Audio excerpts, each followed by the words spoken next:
ہر نفس جو دنیا میں آئے اس کے لیے لازم ہے ان تموتا کہ وہ مرے، الا باذن اللہ کتابا مؤجلا، اللہ کے حکم سے ہی مرے، اور یہ بات اللہ کے ہاں ایک مقرر مدت تک لکھ دی گئی ہر نفس کے لیے کہ اس نے دنیا میں آنا ہے اور ایک مقرر مدت پر مر کر دنیا سے چلے جانا ہے۔ پر جو شخص بھی آخرت دنیا کا بدلہ چاہے گا ہم اسے دنیا کا بدلہ دے دیں گے، اور جو آخرت کا بدلہ چاہے گا ہم اسے آخرت کا بدلہ دے دیں گے۔ وَسَنَجْزِي الشَّاكِرِينَ، ہم قدردان بندوں کو بہت بڑی جزا اور اجر دیں گے۔ وَكَأَيٍّ مِّن نَبِيٍّ، اب یہ پوری جماعت کو تنبیہ کی گئی کہ خیر امت کا کام یہ ہوتا ہے کہ وہ ہر عمل میں پچھلوں سے بہتر طرز عمل دکھائے ہر حالت میں، اور یہاں پر جو ہے وہ اللہ تعالیٰ نے تنبیہ فرمائی کہ دیکھو پچھلی امتوں پر بھی میدان جہاد میں یہ تکلیف کے اور جو ہے وہ شکست کے جو معاملات ہوئے ان کے ساتھ، لیکن ان کے اندر یہ ذوف، استقامت، وہن کہ ان کی اجتماعیت ٹوٹنے لگے اور ان کے اندر کمزوری آنے لگے اور ان کے دلوں میں دشمنوں کے سامنے جو ہے وہ استسلام کے خیالات پیدا ہونے لگے، ایسا نہیں ہوا۔ تو تم خیر امت ہو، تمہیں ان سے بھی بہتر طرز عمل دکھانا چاہیے، اور تمہارے تو قریب بھی ان امراض کو اور بیماریوں کو نہیں پٹکنا چاہیے۔ کتنے ہی انبیاء قاتل معہ ربیون کثیر، ان کے ساتھ مل کر بہت سے اللہ والوں نے قتال کیا، یعنی ان کی جماعتیں جو صدیقین تھے، ان کے صحابہ تھے، انہوں نے ان کے ساتھ مل کر قتال کیا۔ فما وہنوا لما اصابہم فی سبیل اللہ، تو اللہ کے راستے میں آنے والی تکالیف کی وجہ سے سست نہیں پڑے۔ وما ضعفوا، اور نہ وہ کمزور ہوئے کہ ان کی اجتماعیت ٹوٹنے لگے اور ایک دوسرے پر بات ہے۔ یقینی بات ہے کہ شکست کے بعد جو ہے وہ شکست میں کچھ نہ کچھ لوگوں کا قصور ضرور ہوتا ہے، اور کچھ لوگوں کی غلطی کی وجہ سے ہی شکست ہوتی ہے۔ جیسے یہاں پر بھی متعین تھے، اول وہ لوگ جنہوں نے باہر نکل کر جا کر لڑنے کی ضد کی، اور ثانیاً وہ لوگ جنہوں نے جو ہے وہ ٹیلا چھوڑ دیا، اور تیسرے وہ لوگ جنہوں نے جو ہے وہ مدینہ منورہ کی طرف رخ کر لیا اور میدان چھوڑ دیا، یہ لوگ متعین تھے۔ تو ایسی حالت میں دوسرے لوگ انہی کو قصوروار قرار دینے لگتے ہیں، پھر آپس میں تو میں تم نے ایسا کیوں کیا، ہم نے ایسا کیوں کیا۔ اس چیز کی وجہ سے اجتماعیت ٹوٹ جاتی ہے، اور مسلمانوں کی اجتماعیت کا ٹوٹنا اصل میں ان کی قوت کو اور طاقت کو توڑ دیتا ہے۔ ضعف کا یہ مطلب ہے۔ اور وہن کہ دل میں دنیا کی محبت اور موت سے کراہیت آنے لگے۔ انسان جب شہداء کو دیکھتا ہے اور لاشیں دیکھتا ہے، زخم دیکھتا ہے، کٹے پٹے جسم دیکھتا ہے، تو شیطان ڈراتا ہے اور کہتا ہے دیکھو تمہارے ساتھ بھی ایسا ہی ہوگا۔ اور جو ہے وہ لاشوں کا مسئلہ کیا گیا تو اس سے پھر وہ کہ تمہاری لاش کے ساتھ بھی کافر اس طرح کا سلوک کریں، جیسے کفار خود ایسی تصویریں جو ہے وہ عام کرتے ہیں کہ مسلمان شہداء کی لاشوں کی بے حرمتی کر رہے ہیں، ان کو گاڑیوں کے پیچھے لگائے گھسیٹ رہے ہیں۔ تو شیطان دوسرے لوگوں کے دلوں پر اس وقت میں خوف طاری کر دیتا ہے کہ دیکھو تم بھی اگر ان کے ہاتھوں مارے گے تمہارے ساتھ ایسے کریں گے۔ تو شیطان سے پوچھے اگر ایسے کریں گے بھی تو مجھے کیا تکلیف ہوگی؟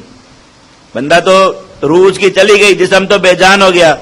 اب اگر کفار کسی کی لاش کے ٹکڑے کر رہے ہیں یا کسی کو گاڑی کے پیچھے باندھ کر گھسیٹ رہے ہیں یا اس کی لاش کو جلا رہے ہیں یا کچھ بھی کر رہے ہیں، اور شیطان اس وقت دل پہ خوف طاری کر رہا ہے کہ دیکھو تمہارے ساتھ بھی ایسے ہو جائے گا، تو اس سے پوچھے ہو جائے گا تو کیا ہوگا؟ اللہ تعالیٰ نے بتایا کہ شہید کی بے جان جسم زمین پر بعد میں گرتا ہے، اور اس کی روح جو ہے وہ اس سے پہلے اپنے اس مقام تک پہنچ جاتی ہے جو اللہ نے اس کے لیے بنایا، اور وہاں پر اسے دوسرا جسم مل جاتا ہے۔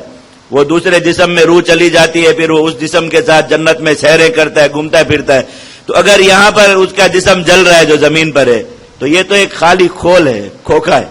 اس میں کیا ہے؟ کچھ بھی نہیں۔ تو دوسرے آدمی کا اس سے ڈرنے کا کیا مطلب بنتا ہے کہ میں اگر شہید ہو جاؤں گا تو میرے ساتھ بھی یہ کریں گے؟ لیکن شیطان ڈراتا ہے اس وقت، اور دل میں ایسا آتا ضرور ہے۔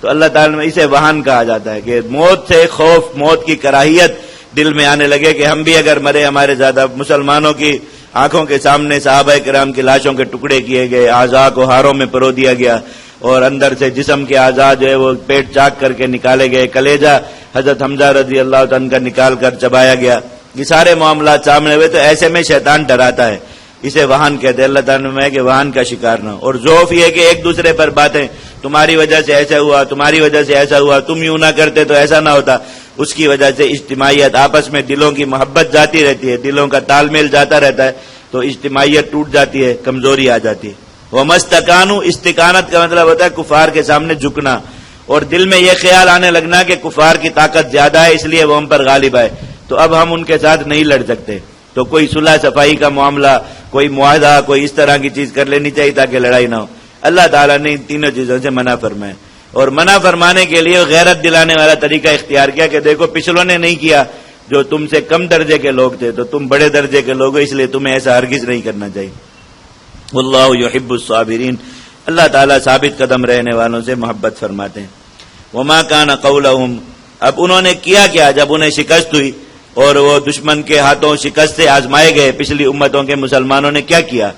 میں سب سے پہلا کام ان کا کہنا شکست وقت میں صرف یہ تھا، انہوں نے کہا ربنا اغفر لنا ذنوبنا، یا اللہ ہمارے گناہ معاف کر دیجیے، اس لیے کہ گناہ ہی وہ ہے ایسی چیز جس کی وجہ سے ما اصابکم من مصیبت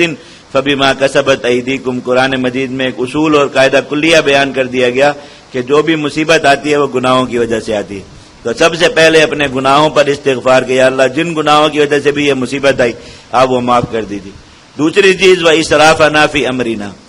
اس کام میں ہم سے جو کمی کوتاہی ہو گئی وہ معاف فرمائے، اس لیے کہ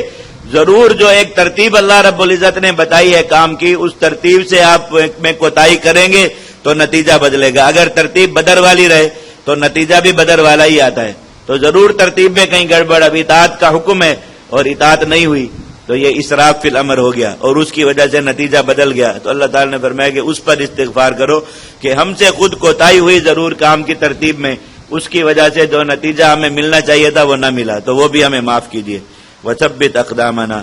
ہمارے قدموں کو جما دیجیے، وانصرنا علی القوم الکافرین، اور کفار پر ہماری مدد کیجیے۔ تو ثابت قدمی مانگ کر پھر کفار کے سامنے مقابلے میں کھڑے ہو اور اللہ تعالیٰ سے نصرت مانگو، اللہ تعالیٰ تمہیں فتح عطا فرمائیں گے، یہ وہن وغیرہ میں نہ پڑو۔ فآتاہم اللہ ثواب الدنیا، اللہ تعالیٰ نے ایسے لوگوں کو دنیا کا بدلہ بھی دے دیا، وحسن ثواب الآخرہ، اور آخرت کا بھی بہترین بدلہ اللہ تعالیٰ نے انہیں دے دیا۔ واللہ یحب المحسنین، اللہ تعالیٰ ایسے نیکوکاروں کو پسند کرتا ہے۔ تو بس تک جہاد میں جب امتحان کا وقت آ جائے تو لوگ جو اس قاعدے پر اور اس اصول پر ثابت قدم ہو جائے، اپنے گناہوں پر نظر جائے فوراً کہ یہ جو تکلیف آئی کہ ایسے گھٹیا قسم کے لوگ ہمارے سروں پر مسلط ہو گئے اور وہ ہمیں ڈرانے لگے، یہ ضرور ہمارے گناہوں کی وجہ سے،